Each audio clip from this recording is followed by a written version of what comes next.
침체, 정체 같은 말이에요. 근데 이제 국어 사전의 뜻이 이렇게 되어 있습니다. 어떤 현상이나 사물이 진전하지 못하고 제자리에 머문다라는 거예요. 이런 뜻이 침체, 정체란 뜻인데 이건 꼭 고인물과 같다라는 뜻과 유사하죠. 자, 요즘 우리가 코로나로 인해서 자가격리되는 사람들이 점점 많아지고 있습니다. 어떤 분은 자가격리만 5번 했다 그래요. 그러니까 2주니까 5번이니까 10주를 자가격리를 한 사람도 있다고 그래요. 근데 자가격리하는 사람들 얘기 들어보면 자가격리하면 수용소 같은 생활보호소 같은 데서 이제 있다 보면 아무것도 할 수 없다고 그래요. 방 바깥으로 나가지도 못하고 그래서 아무것도 할 수 없고 방 안에만 가만히 있어야 되고 그러다 보니까 마음은 우울해지고 사는 것 같은데 사는 것 같지 않는 그런 기분이 드는데 이 자가격리하는 분들의 마음이 꼭 뭐가 냐면 침체의 의미하고 좀 비슷하다라는 생각이 듭니다. 침체라는 말이 바로 그런 거거든요. 살아있는데 살아있는 것 같지 않은 이게 뭔가 좀 돼야 되는데 안 되는 것 같은 다람쥐 쳇바퀴 돌듯이 돌아가는 그러면서 뭔가 앞도 안 보이고 그냥 현지에서 허덕거리는 그런 모습들 그게 침체의 의미와 또 자가격리라는 단어와 비슷한 것 같습니다. 누구나 살다 보면 여러 가지 이유로 침체기를 만나게 돼요. 그래서 제가 얼핏 그 신문 기사를 보다가 이런 분이 좀 이렇게 눈에 띄어서 제가 자세히 좀 찾아봤습니다. 어떤 분이냐면 골프계의 대만 출신 정란이라는 분이 있어요. 지금 32입니다. 이 여성이 대단한데 21살에서 23살까지가 2년 동안 세계 골프계 여자 골프계 세계 1위였다고 그래요. 그러나 그 골퍼는 23살 때 15번째 우승으로 그 우승이 마지막으로 그 후부로부터는 계속 내리막길을 달려서 세계 골퍼 순위에 975위까지 내려갔다고 그래요. 그러다가 2021년 올해 미국 LPGA 투어에 이제 복귀하게 됐는데 거기에 120명이 출전을 했다고 그래요. 근데 120명 출전한 데서 120등 했다고 그래요. 저도 이제 이 여성의 이렇게 기사를 보다가 그래서 이제 한 8년간 침체기를 겪다가 2021년에 뭐 LPGA 그 투어에 참여했다 그래서 혹시나 해서 이 사람이 다시 원상복귀되는 거 아닌가 그렇게 생각하고 읽어보니까 그게 아니더라고요. 120명 중에 120등이라는 거예요.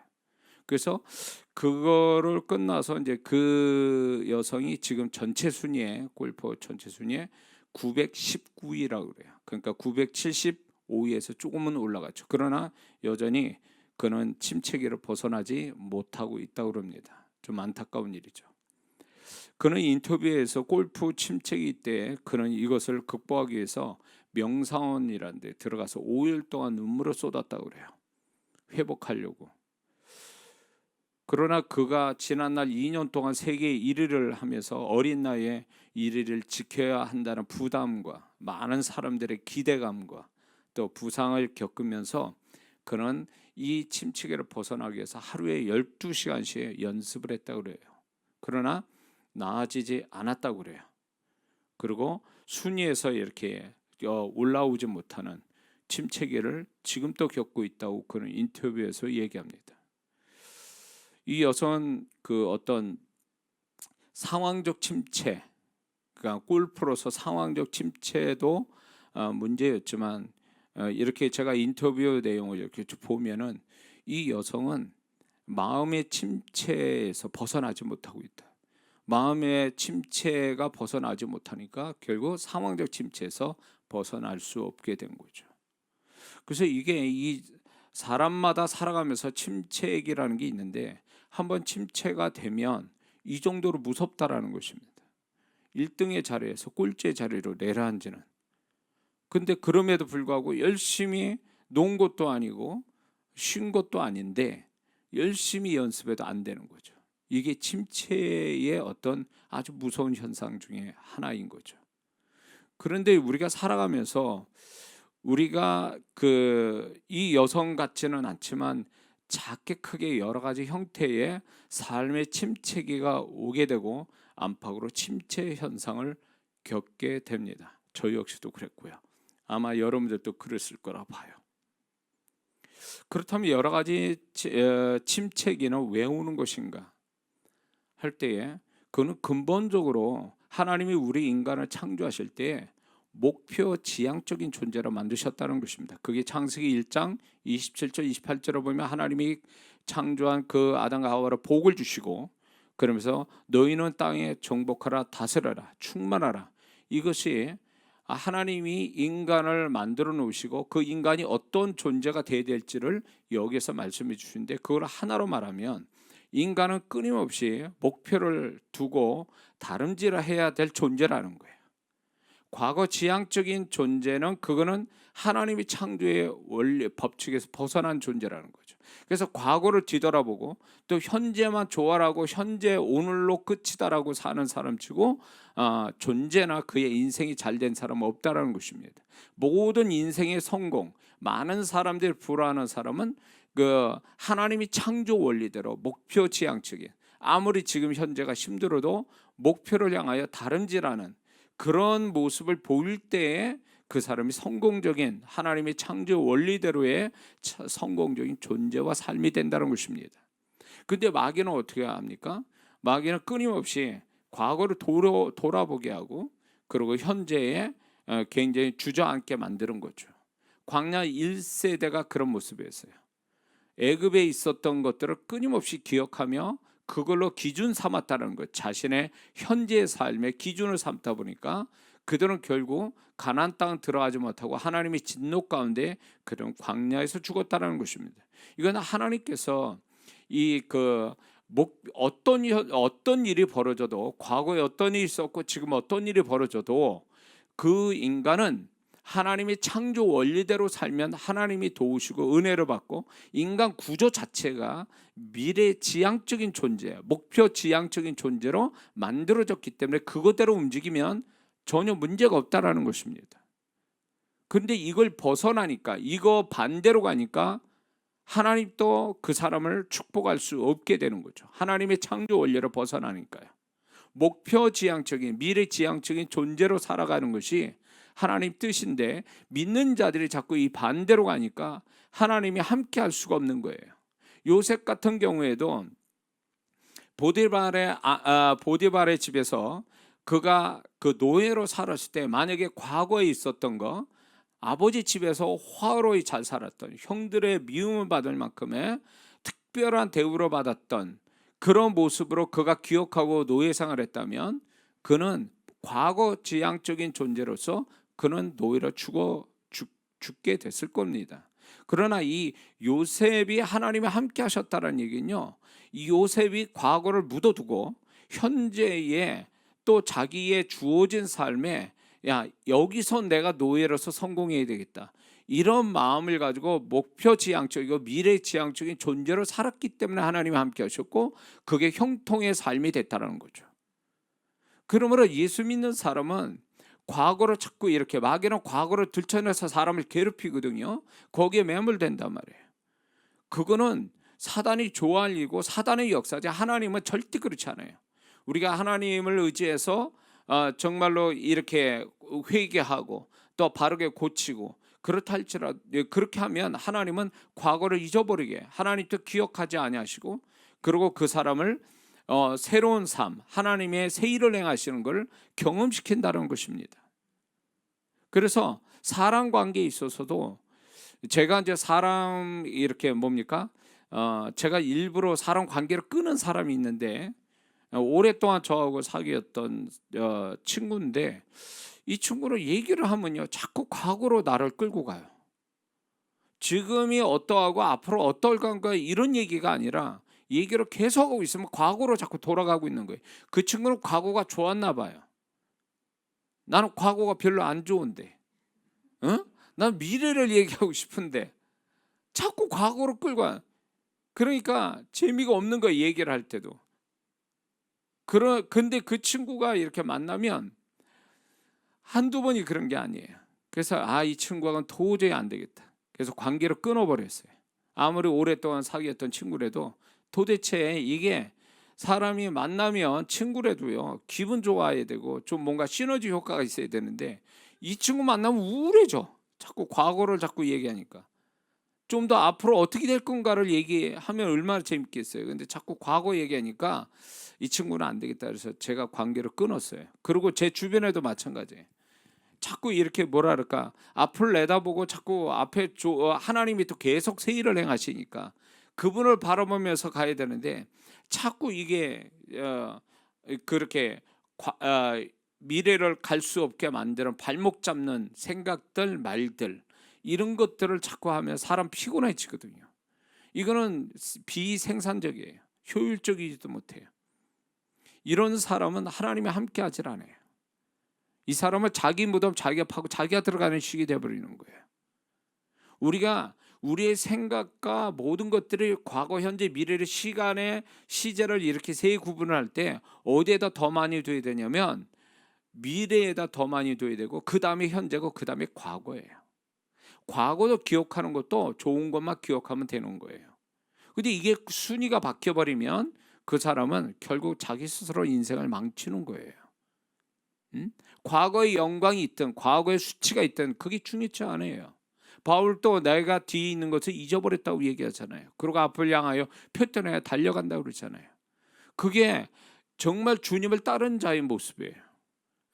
자기가 정말 이렇게 설사 잘못했다 하나님이 잘못했다 해도 그거를 온전히 회개하고 정리가 됐으면 바로 또 뒤돌아보지 않고 앞을 가야 되는데 자꾸 마귀에 속아가지고 분석해 자기를. 그래서 자기가 완벽하게 뭔가 하나님 앞에 완전성을 가지려고 자꾸 과거를 뒤치고 현재를 자꾸 뒤져보는 거죠. 그런 것이 자기 자신을 피곤하게 만들고 결국 자기 인생을 망치는 거예요. 그러면 자기만 그러면 괜찮은데 주변까지 피곤하게 만든다는 거죠. 주변까지. 그런데 이제 이런 사람의 특징이 뭐냐? 자기가 자기 자신이 문제를 만들었다고 생각하지 않고 왜 안 따라주고 왜 동의하지 않느냐, 공감을 해주지 않느냐에 대해서 그걸 더 따진다는 거죠. 그 싸움 나는 거죠. 그래서 좀 더 여러분의 주변에 좀 가까이 있는 사람이 있으면 자꾸 유도를 해야 되는 게 미래와 또 현재를 어떻게 잘 살 거냐, 미래를 어떻게 살 건가에 좀 더 얘기가 좀 건설적이고 생산적인 이야기로 자꾸 이렇게 유도해야 됩니다. 그래야 서로 대화도 재밌고 그래야 그 속에 하나님이 역사하지 자꾸 이렇게 안 좋은 쪽으로 해서 과거로 돌아가는 것은 결코 하나님 뜻도 아니고 마귀의 뜻이다라는 거죠. 그래서 왜 침체가 오냐? 하나님의 주신 목표지향적 미래지향적인 어떤 사고방식과 그 삶의 패턴을 가지지 않기 때문에 그런 것 때문에 그 사람이 침체를 당하는 거죠. 스스로. 예. 그런 조건으로 막 그런 미래지향적이고 목표지향적으로 살아야 되는데 그런 조건이 안 만들어지고 또 본인이 그런 것들을 스스로 포기하고 내면에서 그리고 또 그런 심령이 죽거나 또 그런 목표나 미래에 대해서 이룰 수 없다라고 하는 부정적 판단이 딱 들었으면 이 사람은 완전히 침체기에 들어가는 겁니다. 아무리 이 사람이 지금 모든 일이 잘 되어져도 이런 어떤 하나님의 창조 원리에 맞는 어떤 생각과 마인드, 삶의 패턴이 아니면 이 사람은 침체기로 바로 들어갑니다. 그러니까 소위 말하면 고인물이 되고 마는 거예요. 그래서 예수 믿는 사람이 이 고인물 된다는 건 위험한 일이에요. 고인물은 어떻게 됩니까? 썩게 돼 있어요. 모든 물은 흘러가야 깨끗해지는데 이게 고이면 썩는 것처럼 이 사람이 뭔가 하나님이 자꾸 이 사람을 민단 말이에요. 목표지향적인 어떤 미래지향적인 존재로서 계속 살라라고 자꾸 푸시를 하는데, 그런 조건이 안 맞거나 조건보다도 더 중요한 건 그 사람이 내면에서 그런 심령이 죽어버리거나, 그리고 더 이상 나는 미래가 없다, 나는 목표를 이룰 게 없다라는 이 비관적인 마음이 결국 침체에게, 심한 침체기로 들어가고 마는 거죠. 창조 원리의 반대로 가는 사람. 그렇죠? 근본적인 원인은 여기 있어요. 그런데 이제 나 자신으로 인하여 침체가 시작된 실제적인 원인이 있을 수도 있습니다. 여기에 이제 여러 가지가 나올 건데, 첫 번째는 갈 방향과 시간을 놓치고 우물쭈물하는 가운데서 침체기가 옵니다. 바로바로 방향을 설정하고 바로바로 그 타이밍에 맞춰 움직여야 되는데, 그런 게 아니라 자꾸 우물쭈물해요. 우유부단하게 가운데서 이러지도 저러지 못하는 그 우유부단함이 스스로 침체를 만든다는 거죠. 또 두 번째는 전진해서 나아갈 지혜나 계기가 없을 때, 어떤 동기가 없을 때 침체가 바로 옵니다. 자, 앞으로 나가야 돼요. 근데 나갈 지혜도 없고 어떤 계기도 없고 동기도 없을 때 이게 침체가 바로 오는 거죠. 그 다음에는 탈진됐을 때, 흔히 번아웃 됐다 그러죠. 에너지가 다 소모됐을 때 이 사람은 침체가 옵니다. 엘리야도 그래서 침체가 온 거죠. 갈매산에서 막 엄청나게 다 쏟은 다음에 그 다음에 오는 그 침체, 그 탈진이 침체를 가져왔다고 봐야죠. 그 다음에 이게 중요한 게 네 번째, 의미와 가치를 발견하지 못할 때 침체가 옵니다. 자기의 모든 것, 자기하고 관계된 그 모든 것에 의미와 가치를 찾지 못할 때, 그거를 발견하지 못할 때 이 사람은 침체로 바로 들어갑니다. 아무리, 그래서 이 연예인들이나 사업하는 분이나 이렇게 하는 분들이 남들이 볼 때는 멀쩡해 보여요. 더 부러워할 어떤 모습을 갖고 있어요. 근데 그 사람은 죽겠다고 난리 나는 거죠. 못 살겠다고. 그래서 비관적인 마음 가지고 극단적인 선택을 하는 사람도 있어요. 우리가 볼 때 이해가 안 돼요. 아니, 저렇게 나보다 더 잘 살고 잘 먹고 잘 사는데 저렇게 잘생겼는데 왜 저렇게 결론을 내지? 라고 얘기해요. 그거는요, 그 사람들을 가만히 내면에 들어가 보면 이게 있어요. 자신이 하고 있는 것에 대한 의미나 가치를 가지지 못하고 있는 거예요. 의미도 없다. 의미 없다. 이런 말 하죠. 의미 없고 왜 이걸 해야 되는지에 대한 가치 부여가 안 돼 있는 거예요. 자기 자신이 가치, 다른 사람이 너 정말 좋은 거 하고 있어 라고 하지만 본인은 그게 좋은지도 모르는 거예요. 무의미하고 무가치하게 느껴지는, 이때 심한 침체를 스스로 경험하게 돼요. 그 다음에 다섯 번째는 죄로 인해서 침체를 가져옵니다. 죄짐은요, 그 죄진 것만큼 사람이 깔아앉게 돼 있어요. 여러 가지 부작용이 있죠. 죄책감도 있고 모든 여러 가지가 있는데 그 중에 하나가 뭐냐면 침체 현상이에요. 죄를 짓게 되면. 그래서 회개를 빨리 하지 않으면 그 사람은 항상 우울한 마음, 죄 짓는 자가 밝게 이렇게 하는 거 봤어요? 겉으로 밝아도요, 죄 짓고 회개하지 않는 사람은 그 마음 안에 우울함이 있어요. 그 우울함이 뭔데요? 침체를 가져오는 거예요.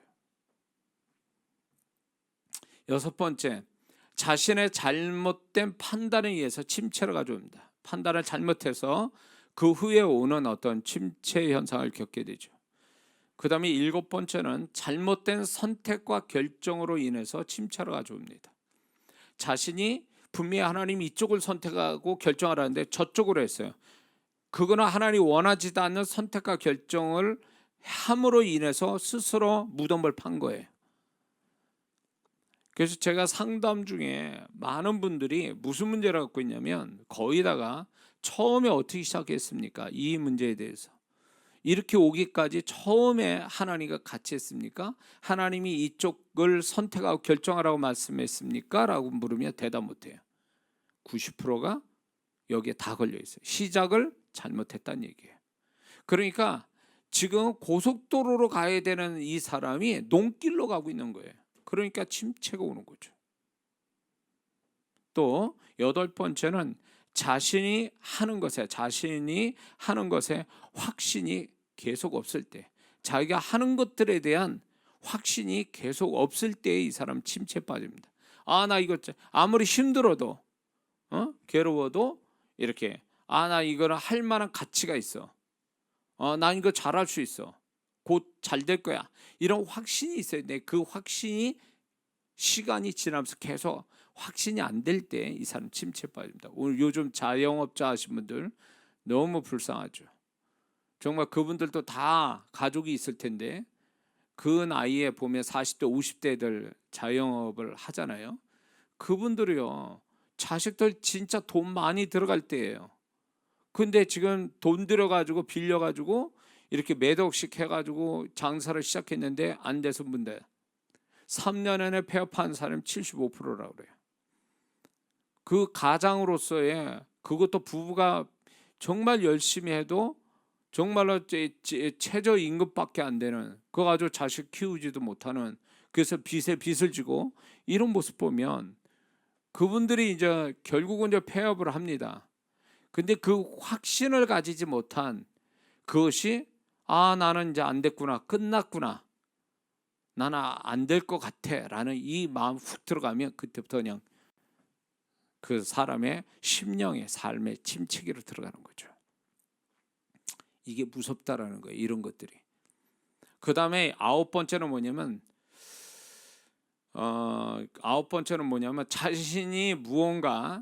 자신의 무언가가 오랫동안 나아지지 않거나 모자람이 계속 생길 때 이게 침체가 옵니다. 나아지지 않고 모자람이 계속 있을 때 침체가 옵니다.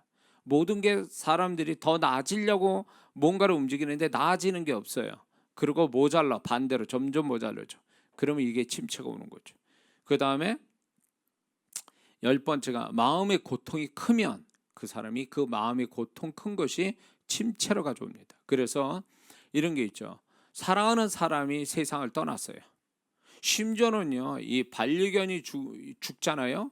그럼 그것 때문에 약 먹는 사람도 있대요. 그래서 적당히 좀 사랑해야 돼. 반려견도 좀 모르겠어요. 그걸 정말 사람 이상으로 좋아하는 사람이 있어요. 근데 물론 이 반려견이 주는 좋은 점이 많아요. 그렇다고 그래서 이걸 뭐 가족 이상으로, 사람 죽은, 가까운 사람 죽은 이상으로 생각한다는 건 저로서는 도대체 이해가 좀 안 되는 거예요. 애견은 애완견 키우신 분들, 반려견 키운 분들한테 죄송한데요, 이건 개인적인 제 생각입니다. 그러니까 너무 이게요, 너무 이렇게 거기에 애착 집착을 하다 보니까 어느 분이 정말 그랬다는 거예요. 반려견이 죽은 다음에 몇 년 지났는데도 반려견만 생각하면 눈물을 막 흘리고 그걸 못 견뎌서 또 정신과 가서 약을 먹고 이런 분들도 있다는 거 보면 그분한테 심각하지만 내가 볼 때 너무 그것이 마음의 상처가 크니까 결국 마음의 침체를 가져오는 거죠. 그래서 마음의 고통이, 상처가 크면 침체를 가져온다. 그 다음에 이제 11번째는 매너리즘에 빠질 때에 침체가 옵니다. 매너리즘이라는 게 쉽게 말하면 반복된 일로 인하여 의욕이 상실되고 이런 거죠. 내가 지금 뭐 하는 거지? 라고 하는 생각이 드는 현상, 이게 매너리즘이에요. 우리가 한국 그 말로는 타성에 젖는다라는 이 타성하고 매너리즘은 비슷한 말이 됩니다. 이 매너리즘에 빠지게 되면 결국은 이건 아까 얘기한 의미와 가치를 발견 못하는 거하고 유사하게 이런 현상이라는 거예요. 나 지금 뭐 하는 거야? 흔히 이런 얘기죠. 난 누구, 여기는 어디? 뭐 이런 얘기죠. 이런 식의 어떤 생각을 하게 되면 이 사람은 완전히 침체에 들어갔다라고 봐야 돼요. 또 하나, 이제 그건 또 하나가 뭐가 있냐면 선하고 사명 같은 비전이 없을 때, 이 흔히 하나님의 일을 하는 사람들의 얘기예요. 주의 종이나 선교사분들이, 특히 선교사분들이 이런 갈등을 많이 가져요. 정말 사명 가지고 왔는데 환경이 열악한 환경에 자녀 데리고 와서 선교를 하고 있는데 선교가 어떤 성과도 없고 지원도 끊어지고 또 전도는 안 되고 핍박받고 막 이러면요, 사명이 막 이렇게 흔들리죠. 비전도 없어져 버려요. 그러면 그때 침체 훅 들어가 버려요. 죽음 같은 침체를 갖게 돼요. 더군다나 이게요, 주의 종 내지는 선교사분들, 사명 가지고 사는 분들이 이 비전과 사명이 흔들릴 때요, 이 침체는요 일반 사람이 침체를 겪는 거하고는 차원이 달라요. 이건 막 죽음 같은 침체예요.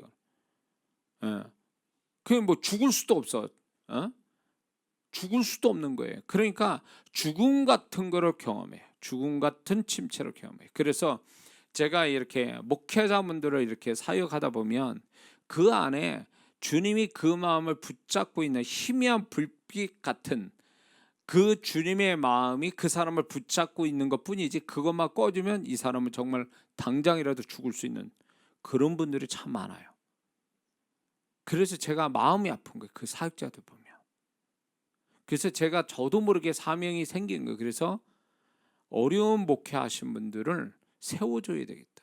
그래서 제가 가진 영적인 무기를, 하나님이 나한테 주신 무기를 줘야 되겠다는 생각을 그때부터 가진 거죠. 그래서 이제 부흥학교라는 이름을, 목회자 부흥학교라는 타이틀을 걸고 이제 이렇게 큰 교회 목사님도 오지만 이분들은 그렇게 간절하지 않아요.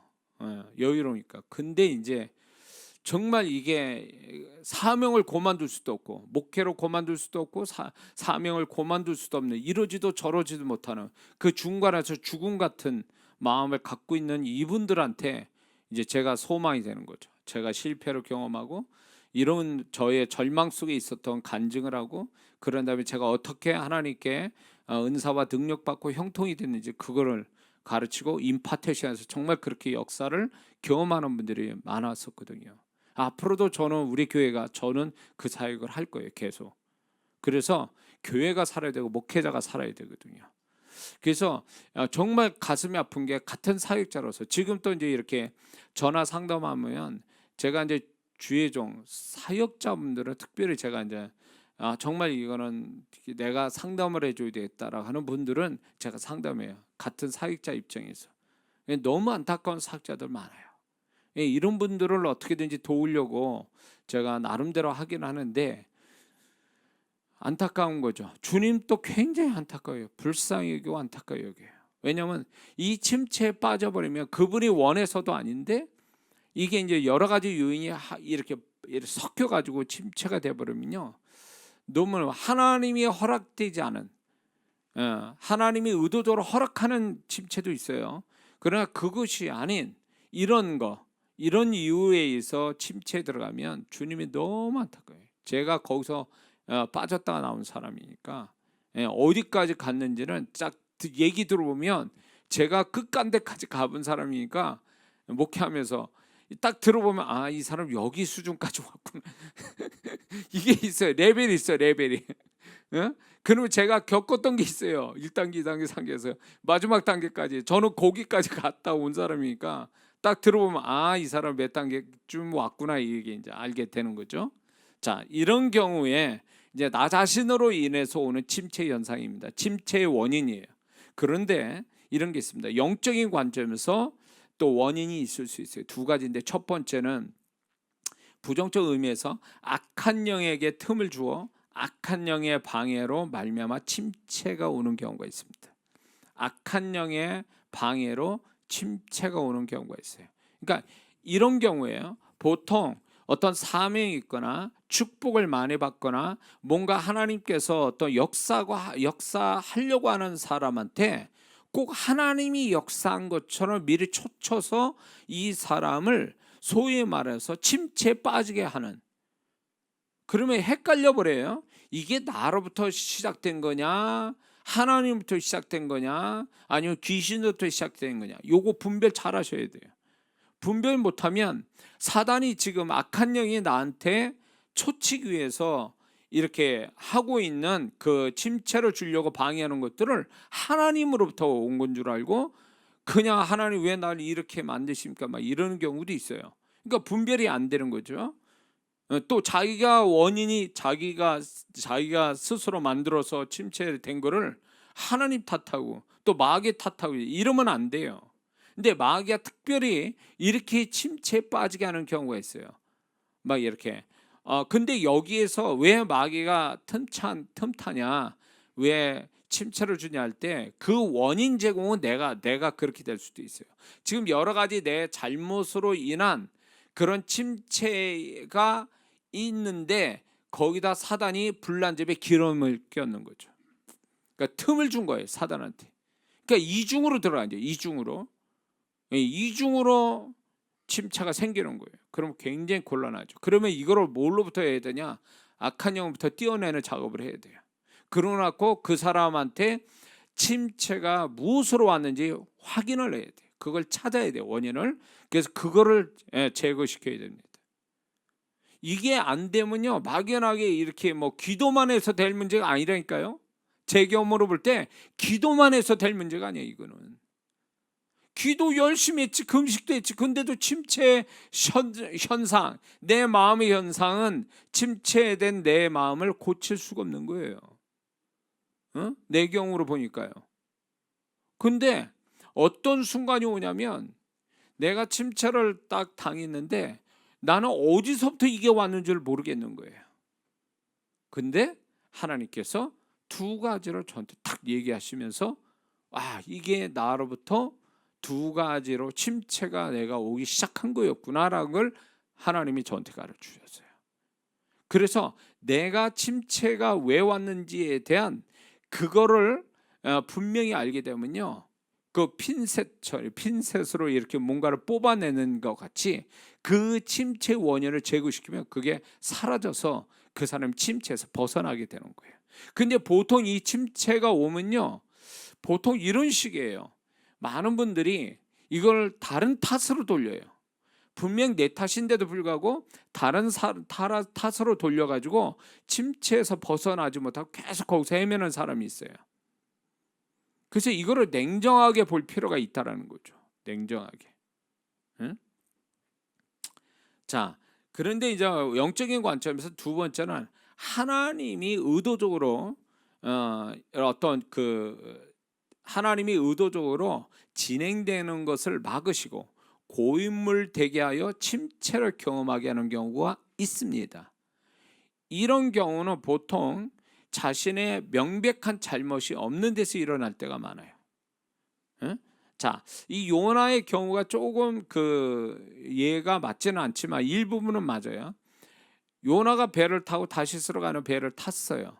그는 아무 잘못이 없어요. 제비 뽑기 하다가 자기가 당첨됐어요. 물에 던지면 받는 죽는 상황이 돼버린 거예요. 그래가지고 물고기 뱃속에 들어가죠. 요나 하나님께 불순종한 걸 빼고 본다면 그는 억울하게 바다에 던짐 받아서 물고기 뱃속에 들어간 거예요. 그 물고기 뱃속에서 침체를 겪고 있는 거죠, 본인이 거기서. 그래서 요나가 거기서 이제 회개를 하죠. 하나님 뜻을 알고 더 하나님의 뜻에 합당하게 이제 하겠다고 이제 회개를 하는 것으로 이제 거기서 나오게 되지 않습니까? 그래서 나중에 얘기했지만 이 침체를 벗어나는데 아주 중요한 그 태도 하나가 이제 회개하는 태도거든요. 회개하는 태도. 회개하지 않으면 그 침체에서 벗어나지 못할 수도 있다는 거죠. 그래서 하나님이 고의적으로 이렇게 고인물 되게 딱 막아두시는 거예요. 제가 그런 경험을 하다 보니까 다른 분들을 이렇게 보면 이렇게 저렇게 다 조사를 해요. 그런데 전혀 잡히는 게 없어요. 근데도 그 사람은 이렇게 마음이나 상황이 침체를 겪는 경우로 보면 이거 하나님 묶어놨구나 이게. 그러면 왜 침체를 주게 하셨는지에 대한 하나님의 마음을 헤아려 봐야 돼요. 그것이 해제될 때까지는 그 침체에서 벗어날 수가 없어요. 근데 다행스러운 것도 뭐냐? 하나님이 허락해서 주신 그 침체도 결국은 나중에 하나님이 또 피할 길을 열어주세요. 그래서 침체에 당하는 것이 오히려 역전을 가져오는 하나님의 은혜가 그때 나타나는 거죠. 그때 그렇게 되려면 적어도 하나님이 허락한 침체에 들어가려면, 거기서 나오려면 하나님이 왜 침체를 주셨는지를 알아야 돼요. 무조건 나오진 않아요. 왜? 하나님이 분명히 그 침체를 겪게 하는 이유가 있거든요. 그거를 알아야 돼요. 그거를. 자, 고린도서 1장에 바울이 아시아에서 당한 환난을 얘기하는데 그거는 일종의 그 침체 현상이죠. 상황적 침체가 온 거예요. 그럴 때 심령적 침체까지 왔죠. 어디 바울이 얘기하잖아요. 내가 마음에 사형 선고를 받을 만큼 고난이 왔다라고 얘기해요. 마음의 사형 선고. 나 이제 죽었구나라는 이 마음의 침체까지 온 거예요. 아시아에서 당한 환난의 침체가 그 바울의 마음까지 침체를 가져왔는데 거기서 하나님이 이제 그 아시아에서 환난에서 나오게 됐잖아요. 결국 그래서 그 서신서 쓰는 거잖아요. 고린도후서를. 그때 이제 끝머리에 뭐라냐면 나를 의지하지 않고 하나님만, 죽은 자를 살리시는 하나님만 의지하려 함이라, 의뢰하게 하심이라, 이렇게 말씀해요.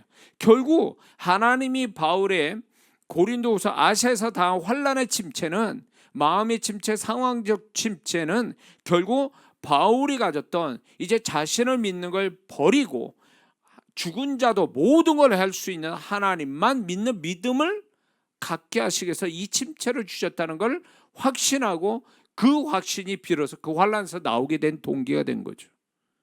그러니까 이 환난에 대한 의미를 모르면, 이유를 모르면 그 사람은 환난에서 계속 뺑뺑뺑 도는 거예요. 자, 상담하는 성도분들을 보면은 답이 나와 있어요. 근데도 이 사람은 이 답을 안 믿어요. 이게 문제라고 얘기를 해줘도, 이게 원인이고 이게 답이다라고 얘기해줘도 안 믿어요. 정말 진짜 이 무식한 건지 도대체 고집이 센 건지 알 수 없게 그 얘기를 해줘도 안 믿어요. 그러면 이 사람은요 계속 뺑뺑이 돌 수밖에 없어요. 나아질 수가 없어요. 왜? 하나님이 그 정도 침체를 허락하셔서 이 사람이 힘들게 이렇게 하나님이 하는 것도 허락됐다면 이 사람은 분명히 그 침체에서 벗어나는 방법과 애씀보다 더 중요한 것은 이 침체를 허락하신 하나님의 의도를 아는 거예요. 이걸 알아야 그 다음에 피할 길도 보이는 거예요. 비상구가 보이는 거예요.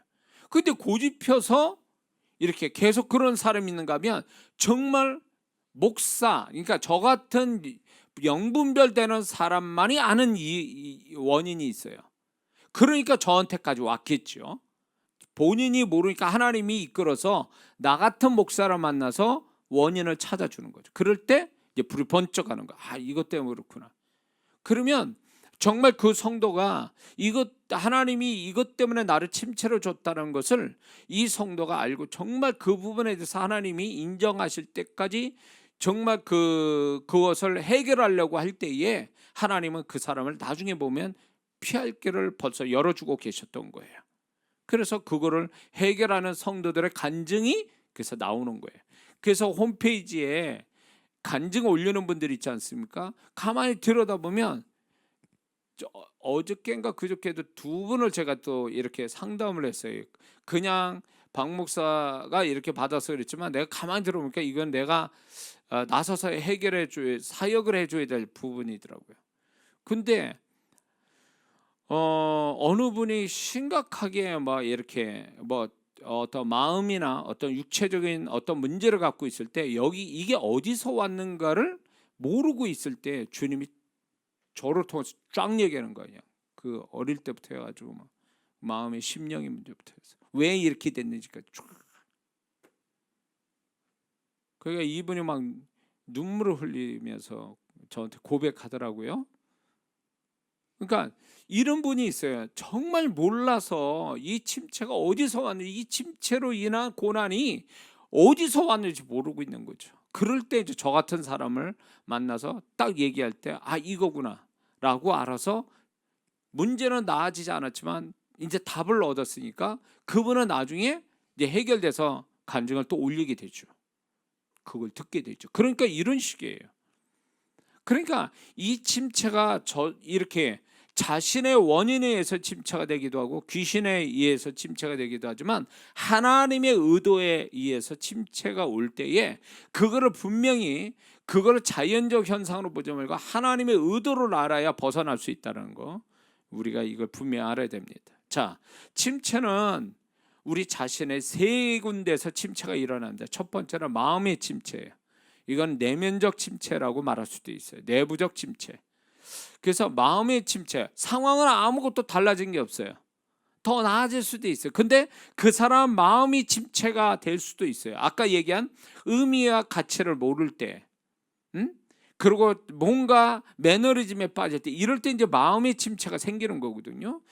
그래서 마음의 침체로부터 시작해서 상황적 침체로 가는 사람이 있어요. 두 번째는요, 상황적 침체가 있어요. 외부적 침체라고 얘기할 수 있죠. 이 외부적 그 침체가 마음의 침체로 이어지는 경우가 허다하게 많죠. 마음에 영향을 주죠. 예. 그런 침체가 상황적 침체가 있고요. 세 번째는 사람에 의한 침체예요. 우리가 사람과 같이, 이건 인위적인 침체라고 얘기할 수 있는데, 이거는 뭐냐면 의도적이고 지속적인 사람들의 방해, 공격, 악한 행위로 인해서 이 사람이 침체를 당하는 거예요. 이건 자기 의도와 상관없이 사람에 의해서 이제 침체를 당하죠. 그리고 또 이거는 악한 사람을 위해서 이런 문제가 생기는, 또 이런 경우도 있어요. 우리 우리 양곤사님이 또 그런 귀한 일도 하시고 그러는데, 예, 이렇게 돌봐주는 질병으로 인해서 어려움 당하는 분을 돌봐주는, 그 돌봐주는 것이 도가 넘치면 이걸로 인해서 착한 일을 하는 데서 침체가 오는 거예요. 소위 이게 번아웃, 그러니까 탈진으로 인한 침체가 오는 거예요. 너무 이렇게 섬겨주다가 보면 좋은 일인데도 불구하고 너무 지쳐버리니까 나중에는 그 사람 섬기는 일이 좋은 일인데도 불구하고 그게 도가 넘쳐서 침체가 오는 거죠. 첫 번째는 사람의 공격으로 인해서 침체가 오지만, 두 번째는 사람을 잘 섬겨주다가 침체가 사람에서 의해서 침체가 오는 거죠. 또 이제 사람의 어떤 부분이 우리를 사람에 의한 침체를 가져오냐면, 사람을 많이 상대하는 걸로 인해서 침체를 가져옵니다. 사람을 너무 많이 상대해요. 그래서 주의 종이 사람을 너무 많이 상대하면 사람으로 인해서 침체가 와버려요. 그래서 저도 그걸 조절해야 된다는 생각이 드는 거예요. 제가 너무 사역에 너무 많은 사람을 상대하다 보니까, 개인적 사역을 뭐 공개적으로 하고 막 너무 많은 분들을 사역하다 보니까, 제가 워낙 사람 좋아하는 사람인데, 사람 좋아하고 같이 밥 먹고 뭐 이런 걸 좋아하는 사람인데, 어느 순간부터 사람이 싫은 거예요 이제. 그리고 혼자 있기를 너무 좋아하고, 그리고 이제 사람하고 잘 안 있으려고 피하고, 어느 날 내가 그러고 있더라고요. 그러니까 이렇게 만나는 영혼들이, 그러니까 영혼들이 참 안 됐어서 제가 사역을 이렇게 하지만, 그 영혼들이 정말로 10명이면 9명은 다 힘든 영혼들이에요. 이제 저를 기대하고 저를 통해서 뭔가 하나님의 역사를 경험하고, 그러니까 저는 이제 그런 분들을 그 주님 마음으로 이렇게 사역하다 보면 뒤에 후유증이 생겨요. 제가 그게 뭐냐면, 내가 막 이렇게 소위 말하면 침체 현상이 일어나요. 내 안에서 마음의 현상이 막 그렇게 일어나 버려요.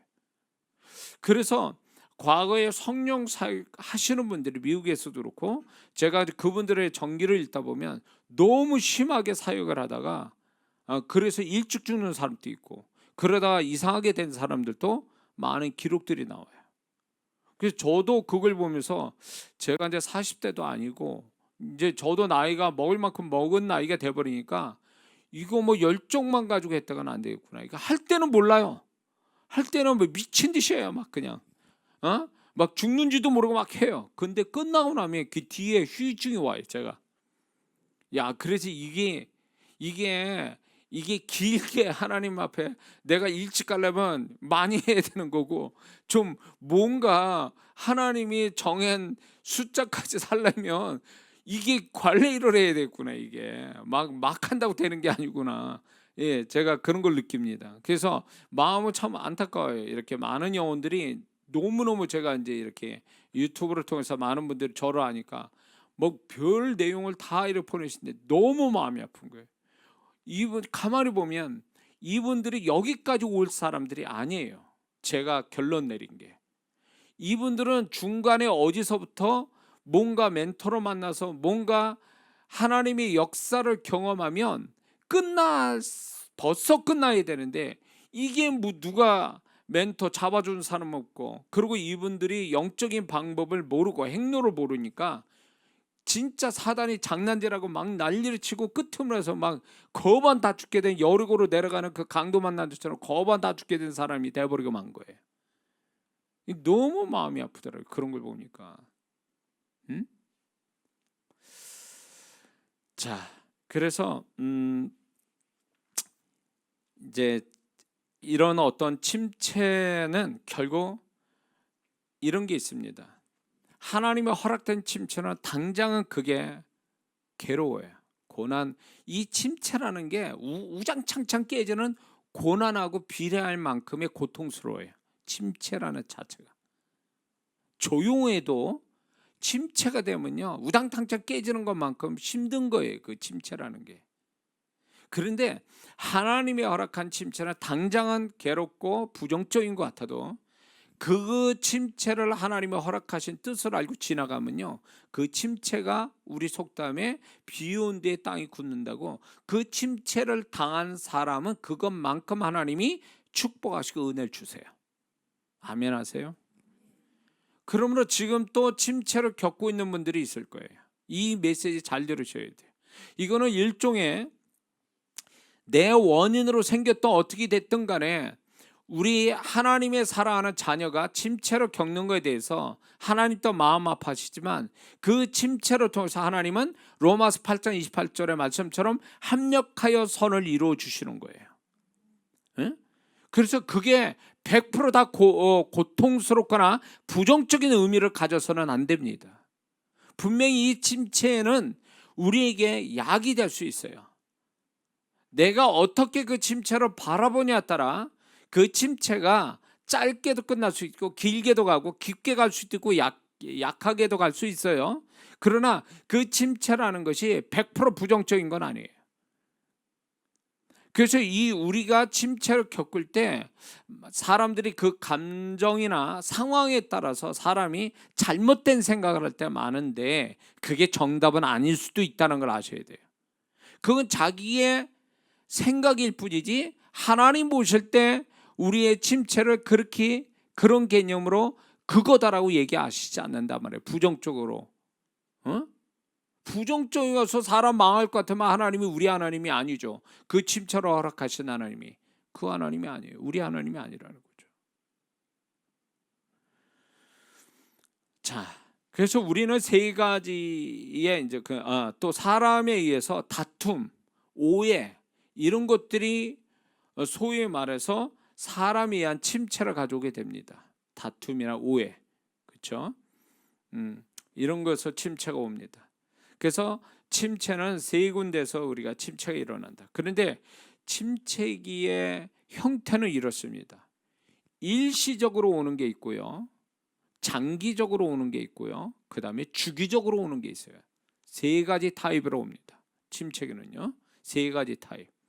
그래서 어떤 거는 짧게 오는 게 있어요. 하나님이 짧게 허락하시고 막 이렇게 짧게 오는 게 있는가 봐. 어떤 걸 길게 가는 게 있어요. 막 1년이고 10년이고 막 15년이고 막 가는 것도 있어요. 그리고 어떤 건 주기적으로 와요. 자, 침체가 끝났어, 좀 쉴만하니까 다시 또 침체가 와, 이런 식이죠. 이런 식으로 침체기가 온다라는 거 우리는 분명히 알아야 됩니다. 여기에서 이게 내 원인이냐 마귀냐 하나님이냐, 이런 것들을 잘 분별해서 우리가 그 침체기를 빨리 벗어나는 것이 그게 잘하는 것이다라는 것을 우리가 알아야 될 줄 믿습니다. 그럼 침체기가 오면 실제적으로 어떤 현상이 일어나는가 할 때, 외부적인 상황의 현상은 이런 거예요. 되는 일도 없고 안 되는 일도 없는 지루함과 지겨움이 계속 반복되는 형태가 있습니다. 되는 것도 없고 안 되는 것도 없어요. 지겨워, 그냥 반복돼서 이게 계속 진행되고 있는 거. 요게 이제 소위 말하는 침체의 현상 중에 하나의 모습이에요. 또 하나는 또 뭐냐면 아무리 해도 안 되는 거, 아무리 이렇게 저런 방법을 해도 나아지지 않는 거, 요게 침체 현상이에요. 세 번째는요, 점점점 시간이 가서 나쁜 쪽으로 흘러가거나 점점 더 모자란 쪽으로 흘러가는 간다면 그건 침체가 와 있는 거예요. 상황적으로. 자, 네 번째는요. 점점 지금까지 해온 자신의 것들이 소멸되어 가는 거예요. 시간이 흐를수록 자신이 해온 것들이 많아져 가는 게 아니라 소멸되어 가요. 이게 외부적 침체 현상이에요. 자, 지금 얘기하는 것들은요, 이론이 아니에요. 이 내용들은 반은 제 얘기예요. 그리고 나머지는 제가 성도분들을 오랫동안 관찰한 데서 제가 임상으로 결론 내린 내용들이에요. 그래서 와닿을걸요? 이거 지금 얘기할 때 아우 그거 내 얘기 같은데 저 3번은 내 건데 이런 분이 있어요. 그러면 그분은 이제 오늘 정답을 듣는 거예요. 하나님의 정답을 지금 듣는 겁니다.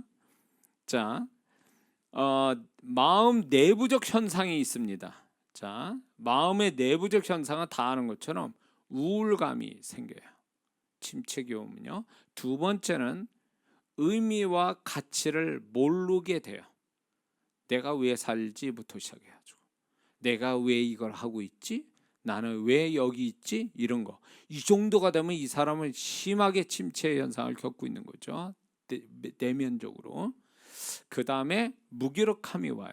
다 하기 싫어요. 다 귀찮고. 그 다음에 이게 이제 우울증 현상 비슷하게 이제 섞여 있어요. 그 다음에 비관적이고 허무한 마음을 갖게 돼요. 그래봤자 죽는 거야. 이렇게 결론은 항상 이런 식으로 얘기하는 거. 그 다음에 자포자기, 체념 이런 단어하고 익숙해져요. 그 다음에 포기하는 마음들이 생겨요. 다 그만두자. 쓸데없는 짓이야. 막 이런 마음. 그 다음에 절망감, 심한 절망감이 와요. 다 끝났어. 이런 절망감. 그 다음에 이거예요. 계획이 없어져요. 그냥 내일이 없어. 오늘만 살면 끝난 것 같아. 내일은 아예 캄캄해. 이게 이제 소위 말해서 침체를 겪는 사람의 현상이에요. 내일 뭐 할 건데 모르겠습니다. 내일 가봐야 알 것 같아요. 이런 사람은 심하게 침체 현상을 겪고 있는 거예요. 제가 그랬거든요. 아니 내일을 생각하면 캄캄해. 뭘 해야 될지 모르겠는 거예요. 이 정도까지 간 사람이니까. 목사인데 제가. 그 다음에 10번째는 경직된 생각과 감정을 갖게 돼요. 침체를 겪게 되면 이게 부들부들한 게 아니라 뚝 부러질 것 같은 경직된 생각과 감정을 갖게 돼요. 자, 11번째 조급함을 갖게 돼요. 마음이 막 조급해져요. 그래서 현상이 뭐냐? 성경 한 장을 다 못 읽어요. 왜? 딴 생각 막 들어와. 성경 읽다 나 어디를 가야 되는데, 누구 만나야 되는데, 전화해야 되는데, 뭘 먹어야 되는데, 별 생각이 그 성경 한 장 또 제대로 집중해서 못 읽어요. 기도 좀 하려고 그러면 벌써 이 기도가 안 돼. 왜? 딴 생각이 자꾸 나서. 이런 사람 있죠. 책을 읽으면 책을 한 권 다 못 읽어. 왜? 이걸 딴 걸 봐야 돼 자꾸. 왜 그런 줄 아세요? 그게 사람이 이거예요. 사람이 뭐라 그럴까? 끈기가 없는 거하고는 다른 얘기예요. 끈기가 없는 게 아니라 마음이 조급하니까 뭘 하나 끝까지 붙들지 못하는 거예요. 불안해가지고. 조급하다는 그 조급함 속에 뭐가 있냐면 불안감이 있어요. 불안한 마음이 있으니까 뭐 하나 집중 못하고 끝을 못 맺어요. 이런 마음이 기질적으로도 갖고 있지만 침체를 겪으면 이 현상이 더 두드러져요. 이거 하다가 저거 해야지. 저거 하다가 또 다른 게. 왜? 마음이 급한 거 이것도 하고 저것도 해야 되고. 그러다 보니까 뭐 하나 제대로 하는 게 없어요. 제 얘기 하는 거예요 지금. 제가 그랬다고요. 과거에. 지금은 아니고요. 과거에 그랬어요 제가. 이게 심하게 침체 들어가니까 사람 이게 나의 존재부터 삶의 이유부터 해서 이게 뭐 하나님까지 전부 다 그냥 모든 게 다 절망스럽고 막 이렇게 부정적으로 돌아가 버려요. 이게 일종의 이 침체도요. 침체 현상, 마음의 침체 현상이 이것도 일종의 아마 정신과에서는 병으로 칠 거예요. 이 현상에 대해서. 근데 이거는 침체에서 오는 일시적인 현상이지 침체에서 벗어나면 또 사람이 달라져요. 제가 과거에 지금 이런 내용들이 다 제가 겪은 얘기를 하는 거예요. 근데 지금 제가 그렇게 보입니까? 제가 지금? 아니죠? 그거는 과거에 그거는요. 병이면 계속 가져와야죠. 그리고 약도 먹어야 되고 지속돼야죠. 그게 약도 안 먹는데 금방 낫는 병이 어디 있어? 그렇게 심하게 앓은 병을. 근데 지금 안 걸려. 지금 그런 현상이 없다는 얘기는요. 침체 현상에서 일시적으로 온 마음의 장애라고 보면 돼요. 그건 병이 아니에요. 침체 소원은 이 혼적인, 그래서 여기서 이제 중요한 게 이 마음의 현상, 침체소는 마음의 현상이 혼의 현상이거든요. 영의 현상이 아니거든요. 혼은 환경의 영향을 받다 보니까 이 혼이 부작용이 일으키는 거죠. 부정적 마음에서 부작용이 일어난 거예요. 근데 이거를요, 제가 돌이켜보면 목사인데도 불구하고 제가 그렇게 침체 현상을 겪었을 때 그때로 돌이켜보면 제가 아쉬웠던 게 뭐냐면 이거를 극복할 만큼 방언 기도를 대차게 했어야 되는데 많은 시간을 기도해야 되는데 하루에 1시간 하기도 어려웠어요. 그때는요. 1시간이면 많이 한 거야. 예. 보통 30분 하다 끝나요. 그러니 지금 내 마음에 상황적으로 마음으로도 침체가 어마어마한데 이게 무게감이 나는 조금 기도한 걸로 커버가 되냔 말이에요. 안 되죠. 근데 누가 그때 나한테 목사님 지금 기도하셔야 됩니다. 목사라서 마음의 병을 얘기할 수도 없고 누구한테 창피해서 뭘 얘기하냐고. 심지어는 제 아내한테도 얘기를 못해요. 왜? 내가 그런 거를 내가 이렇게 얘기를 하면 또 같이 고생하는데 또 제 아내는 더 힘들겠죠. 예? 그러니까 그냥 혼자만 알고 있는 거예요. 혼자만 가지고 있고 이제 혼자만 힘들어하는 거죠. 옆에서 눈치챘겠죠. 같이 사니까. 그럼 굳이 뭐 그런 거를 해서 내가 가지고 있는 짐 당신도 지어야 돼. 그리고 그 짐을 또 마누라한테 줄 수는 없잖아요.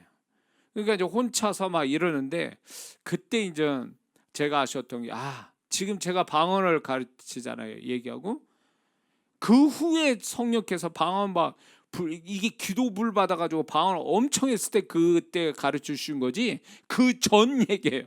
그런 방언에 잘 그런 걸 몰랐을 때 기도불도 안 받고 막 하루에 1시간 하면 제일 많이 한 거고 30분 기도하고 땡. 그럴 때 얘기예요. 그러니 혼이 잔뜩 지금 상해 있는데 영이 제대로 건강하겠냐고요.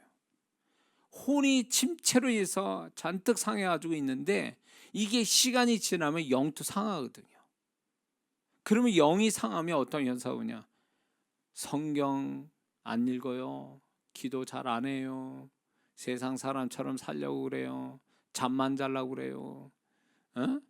아무 생각하고 TV만 보려고 그래요. 그 현상이 일어나는 거예요. 영이 상해버렸으니까.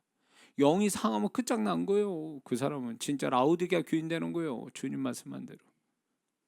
그렇게 안 되려면 혼이 그런 상처를 받았어도 방언 기도를 엄청 해대면요, 그 혼의 상처가 만약에 지수를 따질 때 숫자로 표기를 할 때 이 혼의 상처가 70이에요. 이 정도로 중해. 근데 방언 기도를 90으로 해봐요. 그러면 이 혼은 치유받아요. 방언 기도를 통해서. 그러니까 방언 기도를 어느 정도 해야 되냐 각자 달라요. 근데 이게 분명한 원칙은 있어요. 뭐냐? 그 사람의 혼의 상태 따라 그 이상을 해야 된다는 거예요. 혼의 상태가 안 좋으면 그 이상을 해서 혼의 상태를 바꿔줄 만큼 방언 기도해야 된다는 거예요. 이 중요한 법칙이에요, 이거는. 그러니까 저는 그걸 몰랐던 거죠. 그러니까 그냥 조금만 하고 마는 거예요. 흉내만 내고. 그러니 이 혼이 치유가 되냐고. 침체로 인한 혼의 상태를 치유를 못하니까 계속 누적이 돼가지고 영까지도 지금 완전히 막 초죽음이 된 상태에서 주님이 극적으로 저를 구원하신 거죠. 그때 주님의 손길이 없었으면 저는 지금 이러고 있지도 않겠죠. 예, 그래 좋으신 주님이세요. 내가 그 지경 돼가지고 그냥 놔둬두고만인데 그냥 물에 빠진 베드로 구하듯이 그냥 나를 이렇게 붙잡아 주셨으니까 제가 그때로부터 해서 여기까지 온 거죠. 예. 그래서 방언기도가 그래서 귀하다는 거예요. 침체기 이때는 더 말할 것도 없어요. 자, 그러면 왜 하나님이 우리에게 침체기를 허락하실까요? 첫 번째는요, 깊은 자신을 돌아보게 하기 위해서, 자기 자신을 깊게 보게 하기 위해서 우리를 침체기로 허락해. 침체기가 되면요, 사람이 깔아앉거든요. 진짜 이렇게 깔아앉아 버려요. 깔아앉게 되면 그 사람이 자신을 깊게 볼 수 있는 찬스가 생겨요. 막 복잡하게 바쁘게 돌아다닐 때는 몰라요, 자기를.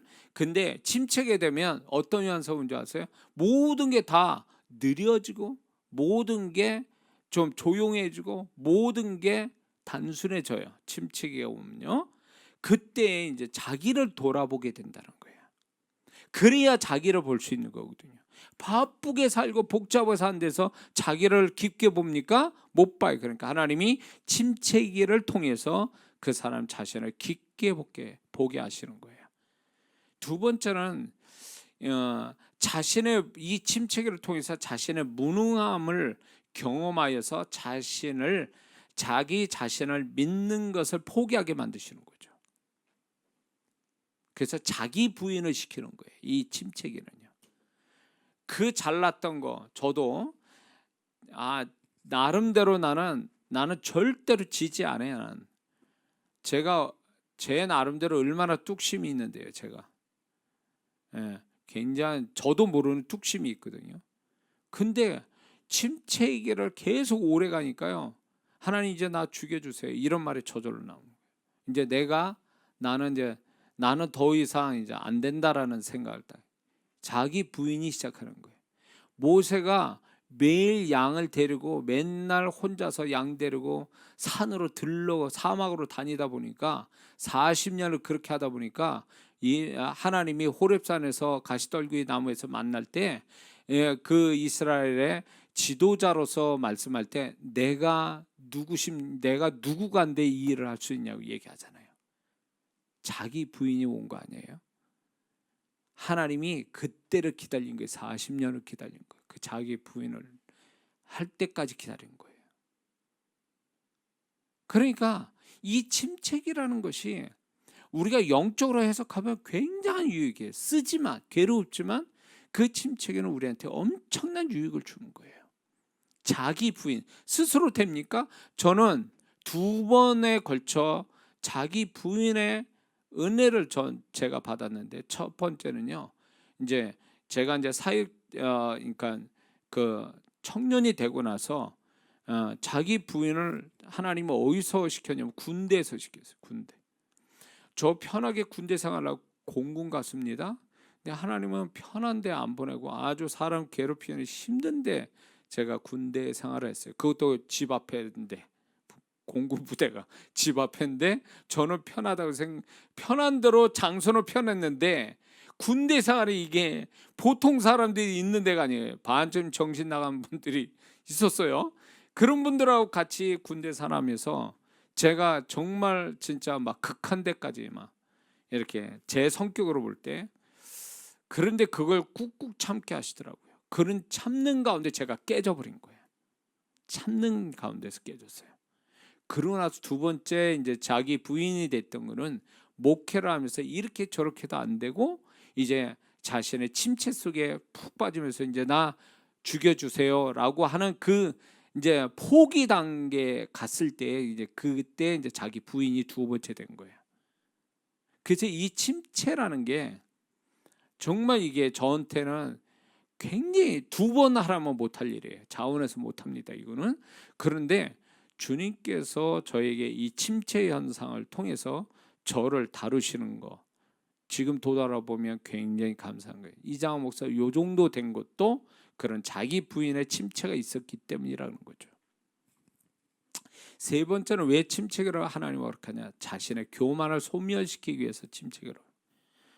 우리 안에는 나도 모르는 교만이 있어요. 그런 걸 다 부셔내기 위해서 이제 딱 침체를 하나님 허락하시는 거죠. 우리 평택 성도분들한테는 이제 다 떠나갔지만 이제 두 가정만 남았지만 이제 그분들이 이제 우리 교회 신앙생활 하지 않습니까? 저는 평택에서 이제 목회를 할 때 항상 그냥 무덤덤하게 하는 우리 성도분들, 그냥 시큰둥하게 하는 그 성도분들, 전 죽으라고 준비해도 설교는 항상 무덤덤하게 듣는 우리 성도분들, 저는 설교를 정말 못하는 목사인 줄 알았어요. 정말 나는 이렇게 다 끝날 목사인가 보다. 요 얼마 안 되는 성도도 감동을 줄 줄도 모르고 은혜나 변화도 주지 못하는 무능한 목사로 난 끝나는 것보다. 그 마음이 올 때까지요. 처음에는 당신들 나 같은 목사 만난 거 감사히 여겨야 돼, 이런 마음이었던 거예요. 지난 날 보니까. 왜냐하면 저는 강의 설교를 정말 제가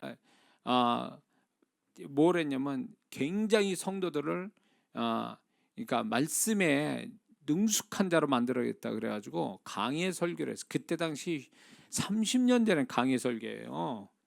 예, 그때는 강의 설교라는 단어가 안 나왔을 때예요. 그때는 성경을 이렇게 예를 들면 이제 말씀을 이제 본문을 가지고 이렇게 하면요, 주석을 5개를 놓고 그 주석에 이 말씀에 대한 특징을 잡아서 그걸 다 정리한 다음에 이 말씀을 다시금 내게 맞는 말씀으로 분해해서 다시 조립하는 과정을 그렇게 해가지고 주석과 함께 내가 발견된 거를 섞어가지고 하면 보통 5시간 내에서 7시간을 설교 준비를 해요. 수요 예배 설교를요. 그렇게 해서 가르쳤어요. 그것도 3명 내지 4명 성도를 놓고. 그 정도로 제가 이제 그렇게 했는데 프라이드를 가지고 작은 교회 왔다 그래서 목사가 그러면 목사도 그러면 초라하고 무식한 목사가 돼야 되냐? 아니다. 그래서 제가 뭐 정말로 정성을 다해서 그렇게. 근데 일종의 교만이에요. 그것도 이장호 목사. 그게 나중에는 그래 나는 설교도 못하고 성도들 은혜도 못 끼치고 이런 목사로 딱 그냥 내가 나를 정리를 그렇게 한 거예요. 그게 이제 소위 말하면 나 자신을 내려놓은 거죠. 그래서 내가 과거에 있었던 나 자신에 대한 교만을 다 내려놓게 되는 거죠. 다 그거를 깨트리시더라고요. 그래 너는 그런 사람이야. 하나님이 너는 이 성도들도 제대로 못하잖아. 은혜 못 끼치고.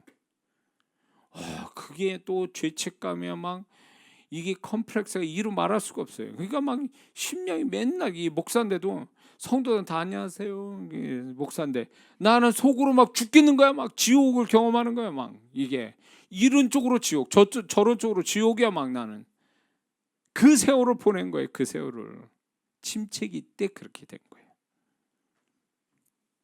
하나님이 나를 깨트리려고. 나는 성도들을 목회했다 그러는데 하나님은 나를 목회하셨어. 나 하나 데리고. 예? 나 하나 데리고 목회하신 거예요. 나는 성도들 향해서 눈길이 성도들 향해서 나는 성도 목회한다고 그랬는데 주님은 날 보면서 나 하나 보고 나를 목회하신 거예요. 그냥 그때. 그래서 이제 침체기가 바로 하나님이 이런 뜻에서 나를 침체기를 허락했다. 네 번째는 하나님이 도우시지 않으면 아무것도 할 수 없음을 절실히 알게 하시기 위해서 침체기를 허락하세요. 하나님이 아니면 안 됩니다. 이 말은 뭔지 아세요? 하나님이 모든 것 떼어주세요. 이 말하고 같은 말이에요. 이런 신앙 될 때까지는 침체기를 허락하시는 거죠. 5번째는 하나님에 대하여 더욱 간절하게 만들기 위해서 침체기를 허락하시는 거예요. 너 받지 안 되지. 너는 나밖에 없어. 너는 목숨 걸고 나를 찾아야 돼. 응? 그런 뜻이에요. 그러니까 침체기를 주시는 게. 응? 그러니까 아직도 간절하지 않다. 침체기인데도 하나님께 간절함이 없다. 아직 멀은 거예요. 더 가야 돼. 그 침체기는 더 가야 돼요. 침체기가 깊이 들어가면요, 이제는 단순해지면서 뭐만 보이는지 아세요? 주님만 못 보여요. 주님만 보여요. 말씀만 보여. 말씀만. 거기다 목숨 걸어요. 목숨을. 이 정도 되면 침체기 굉장히 깊이 들어간 사람이에요. 제가 들어보면 아직도 눈이 여기저기 다 돌아다니고 있어. 아직 멀어서 침체기 좀 더 가야 돼. 이 사람은요, 진짜 침체기 들어가면요, 다른 데 사방 밟아 보지도 않아. 주님만 바라보는. 응? 그게 이제 침체기 깊이 들어간 제, 침체기는 깊은데 그 사람은 오히려 더 하나님을 향하여 더 아주 순전하고 또 단순한 신앙을 갖게 만들죠. 이게 침체기의 축복이에요. 여섯 번째는 중요한 것에 더 집중력 갖게 하기 위해서 침체기를 허락하세요. 평소에는 이 사람이 이게 중요한 줄 모르는 거야. 하나님이 이걸 중요하다고 여겼는데 중요한 걸 몰라요. 그러다가 침체기를 통해서 자기 자신한테 뭐가 중요한지에 대해서 그 중요도를 알게 하고 그 중요한 것에 집중을 하게 만드는 거죠. 공감이 되신다면 그분은 이제 침체기에서 벗어날 때가 된 거예요. 그리고 여기서 아니 나는 목사님 설교 무슨 설교하는지 모르겠어 그러면 이 사람은 아직 침체기를 경험하지 않은 거예요. 다행으로 여기셔야 돼. 그러나 잘 들으셔야 돼요. 왜냐하면 우리 인생의 침체기는 언제 올지 모르니까, 하나님은 언제 허락할지 모르니까 잘 기억해 두셔야 된다는 거죠. 그 다음에 일곱 번째는 자신이 가진 믿음을 테스트하기 위해서 하나님이 침체기를 하셨어요. 자, 네가 이렇게 침체가 돼 있는 상태에서 너 정말 나한테 믿음을 정말 가지고 있어? 나의 믿음을 갖고 있어? 라고 하나님이 도전하는 거예요. 네 믿음 어디 있어 지금? 응? 너 그 믿음 어디서 써먹니 지금? 너 지금 이때 네가 이렇게 침체를 당할 때 너 네 믿음 써야지. 너 믿음 없지? 네 그 믿음 없는 거지? 라고 자꾸 우리한테 지적하시는 거예요. 그래서 그 침체기라는 것은 결국 보면요, 내가 믿음 있는 사람인지 없는 사람인지를 가려낼 수 있는 아주 굉장히 중요한 그분의 시험 문제와 같은 거예요. 너 나 믿어? 너 이 말씀을 믿니? 라고 하는 것을 아주 도전적으로 말씀하는 거예요. 응? 침체기에 딱 들어가면요, 사람이 믿음이 약해지거든요.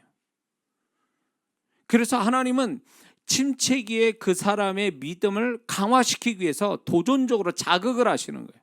너 믿음 없지? 그런 그 상황이 말씀은 안 하시는데 어떤 상황에 딱 가보면 내가 말씀을 안 믿고 있어요. 어느 상황에선 기도하는데도 하나님을 의식하지도 않아요. 그거는 주님께서 네가 침체기를 겪으니까 지금 넌 나도 없고 말씀도 없지. 그리고 침체가 막 이렇게 되어졌을 때 하나님이, 그래서 로마서 8장 28절을 제가 굉장히 좋아합니다. 왜냐하면 침체기 때 제가 붙잡은 말씀이 그거거든요. 하나님을 사랑하는 자 곧 그 뜻대로 부르심을 입은 자들은 모든 것이 합력하여 선을. 지금 모든 것 속에 나는 침체기라는 것도 내 모든 것 중에 하나거든요. 침체기에서 이 침체기조차도 하나님이 나를 합력하여 선을 이루어 주실 거야. 그거를요, 이 말씀이 내 안에 막 이렇게 정말 그 뭡니까? 타투 이렇게 새기듯이 새기지. 나는 이 말씀을 믿어. 난 아무리 내가 이게 아무것도 아닌 존재라도 하나님의 약속은 내게 성취돼. 이 모든 것 속에 나의 지금 이 침체도 들어가 있는 거니까 하나님이 내가 이 침체를 반드시 하나님이 이거를 통해서 내가 상처가 나고 더 망하는 사람이 되는 게 아니라 이걸 통해서 나를 하나님이 유익되게 만들어 주실 거야. 나는 그 말씀 붙잡았거든요. 응? 그 말씀 붙잡았어요. 정말 주님이 그렇게 하셨거든요. 그래서 그 부분에 대해서 나는 믿음의 테스트에 합격한 사람이에요. 그 부분에 대해서는요. 그러니까 하나님이 여러분들에게 침체를 당하는 분들이 있다면 잘 들으셔야 돼요. 너의 믿음이 어디 있느냐, 이걸 질문하실 거라고요. 너의 믿음이 어디 있지? 나에 대한 믿음과 너는 그토록 평안할 때 가졌던 그 좋아했던 말씀, 너 지금 또 그 말씀 믿어? 그 믿음을 보여봐. 그럼 나한테 지금 이렇게 얘기하시는 거예요. 응? 너 그 말씀 믿는다고 노래했지? 그러면 지금 이 침체 때 아무것도 안 되고 어렵고 힘들 때 그 믿음 한번 보여봐, 이러는 거예요. 그래서 믿음을 테스트하기 위해서 아브라함을 이삭을 바치라고 하는 그 시험과 같이 우리를 믿음을 시험하시는 거예요. 침체하기 위해서. 자, 8번째는 하나님께 인정받기 위한 존재 단련으로서 이제 침체를 허락하십니다. 나를 단련하기 위해서 침체라는 것을 하나님이 나를 사용하시는데, 이 침체를 통해서 내가 하나님께 존재값이 더 나아져서 하나님께 인정받게 하기 위해서 침체라는 도구로 쓰고 있는 거예요. 9번째, 그 사람 앞에 있는 축복을 감당할 수 있는 존재로 준비시키기 위해서 침체라는 걸 주시는 거예요. 자, 침체가 있다는 얘기는 나중에 또 얘기죠. 이 침체라는 것은 부정적인 의미로만 쓰여지는 게 아니에요. 이 침체를 겪는 사람은요, 곧 앞에 뭔가 이 사람한테 축복이 있는데 그 축복을 받아서 관리할 수 있는 자로 준비되기 위해서 하나님이 먼저 침체라는 거예요. 다시 말해서 이 사람이 지금 하나님 광야 이스라엘 백성들처럼 가나안 땅을 감당할 수 있느냐 없느냐, 이거를요 광야에서 테스트하신 거 아니에요? 광야에서 사막에서 테스트했어요. 그러면 가나안과 사막은 극과 극이에요. 장소 자체가, 현장 자체가 극과 극이잖아요. 근데 극과 극인 이 안 좋은 사막에서 하나님은 가나안 땅이라는 걸 가게 하기 위해서 광야라는 걸 통해서 단련시킨 거였잖아요. 그러니까 그 앞에 있는 가나안을 취할 수 있는 존재로 만드시기 위해서 광야를 통해서 단련시켰는데, 광야 1세대는 불합격했잖아요. 그들은 결국 광야에서 죽었잖아요. 그들이. 그리고 광야 2세대만 결국은 들어가게 되잖아요. 그렇죠? 그래서 이 사람이 침체기라는 건 뭐냐면 광야 생활한 이스라엘 백성 같은 현상을 얘기하는 거예요. 사막 현상, 사막에 서 있는 것, 사막에 홀로 서 있는 것 같은, 낮에는 뜨겁고 밤에는 춥고 목마름이 있고 먹을 양식이 없는 그런 사막과 같은 것을 경험시키는 거예요. 왜? 그 앞에 가나안 땅 때문에 그런 거예요. 망하게 하는 게 아니라 가나안 땅을 얻을 만한 존재가 되기 위해서 지금 광야 생활을 지금 침체기를 겪게 하신 거거든요. 이해가 되십니까? 자, 침체에 대한 긍정적 의미가 있어요. 그건 뭐냐면 새로운 일이 생기기 전에 생기는 현상이에요. 새로운 일이 이 사람한테 생기기 전에 하나님이 침체라는 걸 통해서 이제 주시려고 하는, 이거를 준비시키려고 하는 하나의 현상이에요. 침체라는 것은요. 그래서 이런 게 있습니다. 예수라는 사람, 이렇게 창조적인 작업한 사람이 있죠. 이렇게 음악이나 문학이나 미술이나 이런 거 다 창조 작업을 하는데, 이런 사람들이 언제 그 창조 작업이 제대로 나온지 아세요? 많은 사람이 인정하고 많은 그 사람이 만든 게 비싸게 그 사람이 만든 게 팔리는 때가 언제냐면 이 사람들이 심하게 침체 현상 겪을 때 그게 일이 벌어진다는 거예요. 핸델의 메시아 같은 것도 15일 만에 그거 다 만들었다고 그래요. 가난한 그 돈 없고 가난하고 추운 가운데 배고픈 가운데 그걸 만드는 거예요. 침체 현상에서만. 그래서 예술가들이 배고파야 된다는 말이 틀린 말은 아니에요. 왜냐하면 그 침체, 배고픔이라는 침체 속에서 창조의 역사가 일어나는 거예요.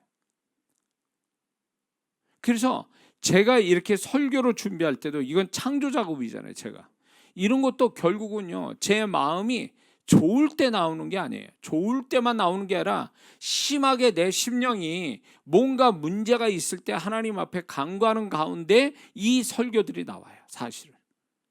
그러니까 이게 침체 현상과 같은 데서 창조 작업이 일어나니까 신기한 거죠. 완전히 아이러니한 거예요, 이거는. 근데 이런 거예요. 우리 삶 속에 심한 침체는요, 침체로서 우리가 불이익 당하는 게 아니라 그 심한 그 침체는 결국 반대의 것을 주시기 위한 하나님의 전초, 그러니까 전 단계에 일어나는 현상이다라고 봐야 돼요. 믿습니까? 그리고 이 침체라는 것은 하나님께서 뭔가 더 중요한 것을 찾아야 된다라는 메시지와 같은 거예요. 침체라는 현상은요. 그래서 침체가 오면 뭔가 지금의 기존의 어떤 하나님이 더 중요한 거를 찾아보라고 하신 하나님의 강력한 메시지이기 때문에 그때는 생각을 많이 해야 돼. 생각을 많이 해야 돼. 세 번째는요. 갈등과 혼란을 유발되어 흩어놓은 다음에 재정립시키기 위한 전초적 현상이에요. 그러니까 침체라는 것은요. 혼란스러워지거든요. 그러면서 분해가 돼요. 자기의 모든 가치관, 생각 뭐 이런 것들이 다 분해가 된단 말이에요.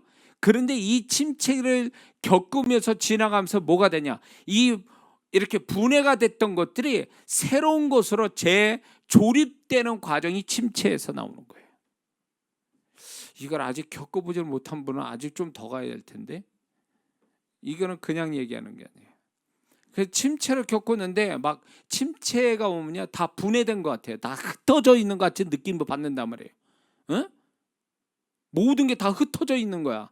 지금까지 잘 정리됐던 것들이 한꺼번에 팍 하고 아니면 서서히 다 풀어 헤쳐서 아주 그냥 우리 아들 방, 우리 자녀들 방 그냥 다 보면 다 엉망이죠. 막 이렇게 막 응? 잔소리 해도 못 고쳐. 엄마 아빠가 있으니까 다 어떻게 해줄 줄 알고 그냥 막 얘를 벌려놓는 거죠. 예. 그런 현상 같은 게 쫙 벌려놓는 거예요. 근데요 그거는 침체 현상의 초기 단계고요. 침체 현상이 자꾸 가다 보면 무슨 현상이 오냐면 이제 그게 새로운 것으로 재조립되는 과정이 생겨요. 자기가 가지고 있던 부 그래서 침체기를 벗어날 쯤 되면 자기 내면이 새롭게 되는 걸 발견해요. 야, 이거 경험하는 사람 있으면 침체기 이제 곧 이제 끝나는 사람이에요. 내가 침체를 겪었을 때 초반하고 이제 지나서 이제 끝나서 침체기를 벗어날 쯤 되니까 내가 달라져 있어. 내면이 뭔가 더 나아진 것도 아니고 상황이 좋아진 것도 아닌데 내가 달라졌다 이거예요. 그게 더 좋아졌다라기보다는 좋아졌다라는 의미도 있지만 좋아졌다라기보다는 내가 새롭게 뭔가 나 자신을 조립했다라는 생각이 드는 거예요. 이 정도가 되면 이 침체기를 잘 겪고 지나가는 사람이에요. 예, 이 사람이 침체의 축복을 받게 되는 거죠. 자, 그러면 침체기를 어떻게 우리가 극복해야 되는가 할 때에 첫 번째는 하나님은 침체기를 허락하시지만 또한 극복할 수 있는 힘도 주시고 또 침체기를 벗어날 길도 찾게 하신다는 이 사실을 확신을 가져야 된다는 거죠. 성경 속에 보면 아브라함이 있습니다. 아브라함은 그가 아들 이삭을 25년 만에 얻을 때까지 오랜 시간 믿음이 실상이 되지 못하는 믿음의 침체기를 갖게 됩니다. 그렇죠? 25년 가서야 그 믿음의 실상을 보잖아요. 그러면 25년 전에는 믿음의 침체기를 가졌어요. 적어도 20년가량은 그렇게 될 거라고 봐요. 그래서 심지어는 창세기 15장 2절을 보면 자기 종 엘리에셀을 후사로 삼다. 자식으로 자기의 대를 잇는 거라고 하나님이 있게 만든다 하나님께 말하잖아요. 그가 하나님이 자신의 이삭을 주신다는 자기 아내 사라를 통해서 주신다라는 걸 믿지 않았던 거죠. 뿐만 아니라 더 나아가서 이제 자기 몸종 사라의 몸종 하갈을 통해서 이스마엘을 낳잖아요. 이거는 뭐냐면 결국 하나님의 약속을 위배하는 믿음의 불신앙이죠. 소위 말해서 이 두 가지 사건을 보면 아브라함은 소위 말해서 믿음의 침체기를 가졌다라는 거예요. 그러면 어떻게 극복했냐? 아브라함은 그런 상황에서도 끝까지 그 믿음이 실상이 될 때까지 하나님이 주신 약속이 실상이 될 때까지 끊임없이 그 믿음을 계속 계속 진행했다는 거, 계속 시도했다라는 거죠. 만약에 믿음을 포기했다면 끝에까지 그래서 우리가 믿음의 침체기라는 게 전부 다 그러니까 처음부터 끝까지 다 믿음을 안 썼다는 얘기가 아니에요. 아브라함은 믿음을 안 썼다는 얘기가 아니에요.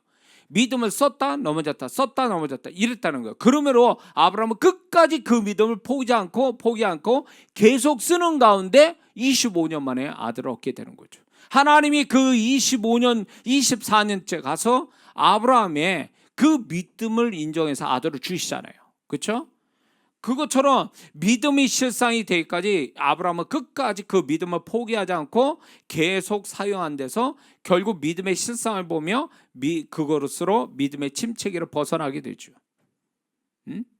또 그런가 하면 야곱도 20년간 삼촌 라반의 집에서 20년간 일했지만 결국은 10번이나 임금도 못 받고 그러면서 나아진 게 하나도 없죠. 그거는 일로 인한 침체기를 겪고 있는 거예요. 야곱은요, 일에 대한 침체기죠. 근데 그가 어떻게 극복합니까? 창세기 30장 42절로 보면 삼촌 라반에 대해서 얘기를 하는 게 있어요. 뭐라냐면 하나님이 나와 함께 하시고 내가 하는 수고한 것을 보셨다라는 말을 해요. 이 얘기를 하나님이 성경으로 그가 말한 걸 기록했다는 것은 아브라함의 신앙이 맞았다라, 거짓말한 게 아니라 맞았다라는 게 기록해 놓은 거거든요. 그러니까 결국 야곱이 20년 동안 삼촌 라반의 일을 했어도 얻은 게 없어도 하나님이 그 야곱은 일의 침체기를 가졌지만 이 하나님이 함께 하시고 보고 계셨다는 확신 속에 20년간 묵묵하게 일을 한 거예요. 삼촌 라반을 위해서 일한 것도 아니고 아나를 위해서 일한 것도 아니에요. 하나님이 함께 하시고 수고에 보상을 주신다라는 이 믿음 속에 그는 일의 침체에서 벗어나서 거부가 되잖아요. 그렇죠? 자, 요셉은 또 어떻습니까? 요셉은 술 맡은 관원장이 그를 바로 건져줄 줄 알았지만 2년 동안 감옥에 더 있게 되죠. 그는 보상을 받아야 되는데 보상받지 못하는 상황의 침체기를 겪습니다. 그 어떻게 됐습니까? 어떻게 극복했어요? 요셉은요. 그럼에도 불구하고 감옥에서 2년 동안 뭘 했냐? 그 사람은 영적으로 단련해서 이제 나중에 그때쯤 2년 후에 바로가 꿈꿀 때에 술 맡은 관원장이 알고 드디어 이제 요셉이 기억나서 요셉을 데려오지 않습니까? 그런데 바로의 그 꿈을 해석하죠. 이건 뭘 여러분들이 볼 때 그냥 자연스러운 것 같아도 2년 동안 감옥에서 억울하게 갇혀 있으면서 이 요셉은 절대로 영적인 자세를 버리지 않았다는 걸 얘기하는 거예요.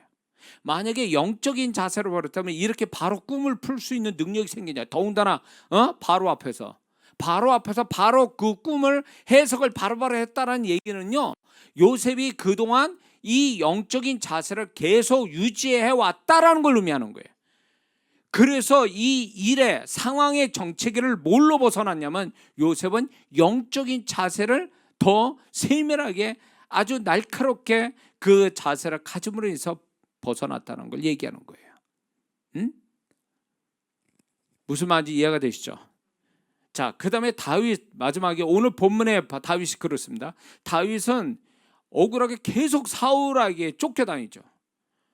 아주 죽음의 추격전이 벌어지고 다윗은 죽지 않으려고 블레셋 가드왕 아기스에게까지 미친 사람 흉내를 내잖아요. 살기 위해서. 그러나 알게 됐죠. 다윗이 알게 되니까 도망 나오잖아요. 그래서 오늘 아둘람이란 굴 속에 들어가서 허망하게 있는 이 상황적 사람에 대한 침체기를 겪잖아요. 사울 왕의 침체기를 겪지 않습니까? 사람 침체기를. 그럴 때 하나님이 이 아둘람에 여기에 생각자는 400명이 옵니다. 이 400명이 사실은 다윗이 그들의 우두머리가 됐고 그것이 결국 뭐냐면 통합 이스라엘 왕이 되는데 기본이 되게 해준 거예요. 사람의 침체기를 겪는 자는 결국 그걸 잘 극복하면 이 다윗과 같은 사람의 축복을 받게 돼 있는 거예요. 그러니까 보세요. 아브라함은 믿음의 침체기를 가졌는데 믿음을 다시금 갖게 돼서 믿음의 실상을 보게 하죠. 야곱은 돈을 못 받은 거에 대한 그거에 대해서 하나님이 또 돈을 받게 하시는 그 침체기를 그래서 벗어나게 하시죠.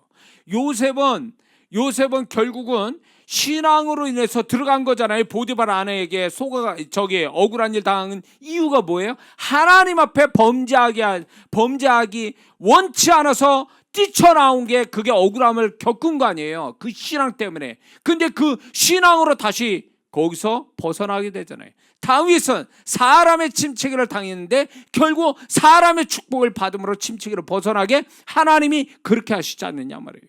그러니까 그 침체기라는 게 우리를 망하게 하고 나를 상처 주게 하고 나를 괴롭게 하는 게 아니라 결국 하나님이 그 침체기를 통해서 그 사람을 그 침체에 당한 것만큼 하나님이 그걸로 심은 대로 거두는 법칙에 따라 거두게 하시는 침체로 인한 축복을 주시려고 작정하신 게 아니냐 말이죠.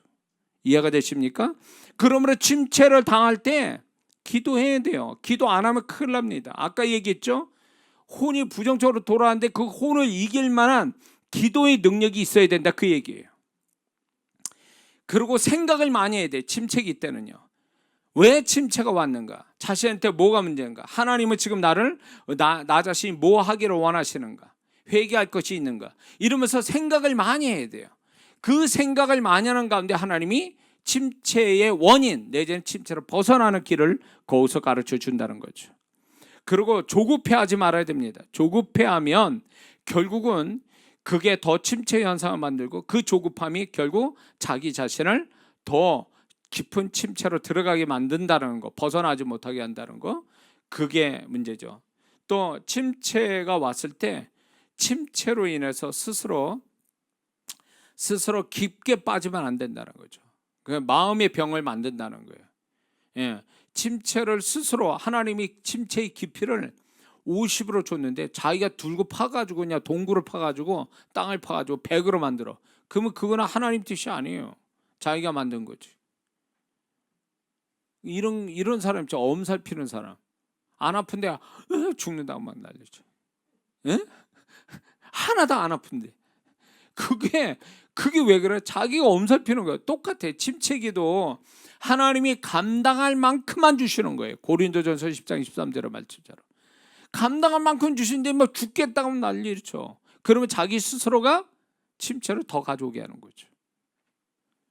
이해가 되십니까? 자, 그러면 이걸로 마지막 말씀을 정리하렵니다. 침체기에서 벗어나는 현상이 있어요. 이제 하나님이 그 침체기를 끝내고 침체기를 벗어나게 하게 하시려고 하는 현상을 우리한테 주십니다. 잘 들어보셔야 돼요. 이거 지금 이런 침체를 경험하는 사람이 지금부터 얘기하는 여기에 뭔가 한두 가지라도 있다라면 이 사람이 이제 벗어나기 시작하는 거예요. 이거는 이론이 아니에요. 오늘 설교는 절대 이론이에요. 영적 성장을 위한 필요한 고통은요, 이거는 지금 이 설교는 지금까지 5번째 설교하지만 이론이 아니고요, 교과서 어디서 베끼고 내가 쓴 게 아니라 제 경험이 반이고 하나님께 검증받고 많은 성도들을 가르친 데서 결론이 난 걸 우리가 함께 나눠진다는 거 잊지 말아야 됩니다. 자, 그러면 침체기를 벗어나는 현상, 첫 번째는 그 마음에 새로운 의욕이 생겨요.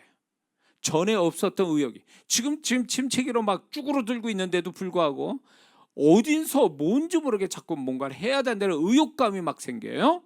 그게 생기면 그 사람이 이제 침체기 벗어나는 현상을 지금 가지고 있는 거예요. 두 번째는 그 새로운 깨달음이 생겨요. 깨달음. 아, 이런 거였구나. 과거에 없었던 불이 번쩍하는 어떤 깨달음이 확 오는데 그 깨달음이 단순치 않고 가벼운 게 아니더라는 거죠. 자, 세 번째는 뭐가 있냐면 마음과 상황이 회복되는 현상이 와요. 그게 큰 거는 아닌데도 불구하고 뭔가 이제 회복이 돼요. 이제 제로 막 마이너스로 막 내려가는데 서서히 플러스로 돼가는 회복되는 이런 현상이 나요. 그리고 이제 그 뭐가 있냐면 또 새로운 상황적으로 새로운 일이 생겨요. 별거 아니지만 새로워요. 과거에 없었던 새로운 일이 생겨요. 소위 말하면 이거는 엘리야의 손바닥만한 구름 같은 사건이에요.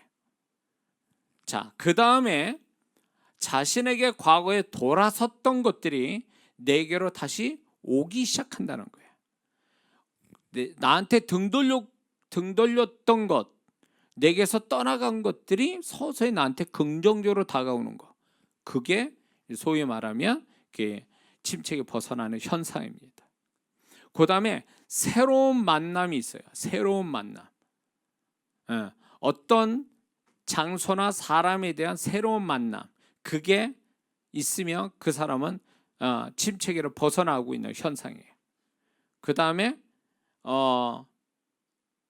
새로운 일이 생기죠. 새로운 일, 새로운 일이 생긴다고 그랬죠. 이거 놓치면 안 됩니다.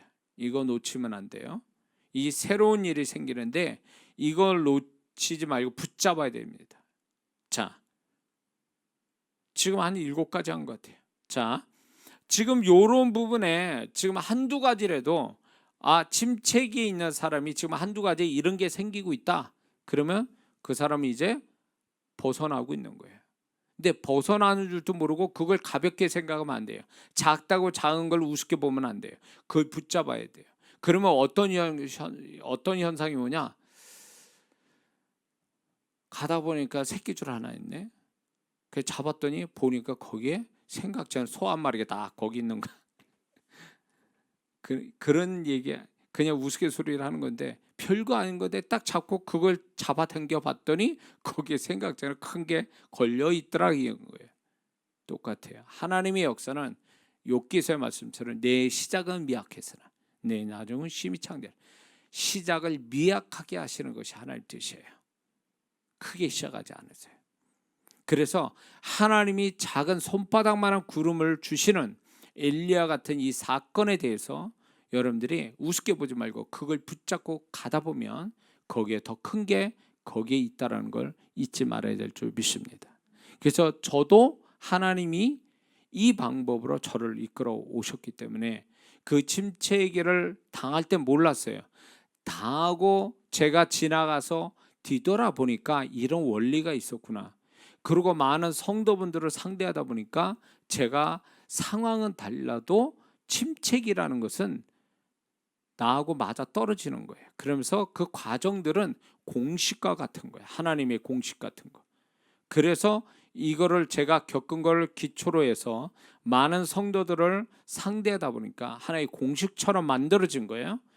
이 이야기를 여러분들이 지금 잘 기억해 두셨다가 우리가 어느 때에 어느 상황에서 침체기를 겪거든 절대로 실망하거나 절망하거나 슬퍼하지 말고 이런 깊은 의미를 깨달은다면 이 침체기도 우리한테 유익되고 그 사람이 결국은 이 침체기로 인해서 다른 사람이 야, 너 그것밖에 못하지. 넌 이제 죽었어. 넌 끝장났어. 넌 안 될 거야. 막 이렇게 말하면서 손가락질하고 우습게 봤던 그 사람들을 부끄럽게 할 날이 오는 거예요. 왜? 침체 당한 만큼 그와 비례해서 우리를 그거 침체 당한 그 부분에 대해서 우리를 축복하시는 하나님이 우리와 함께 계시기 때문인 줄 믿습니다. 기도합니다.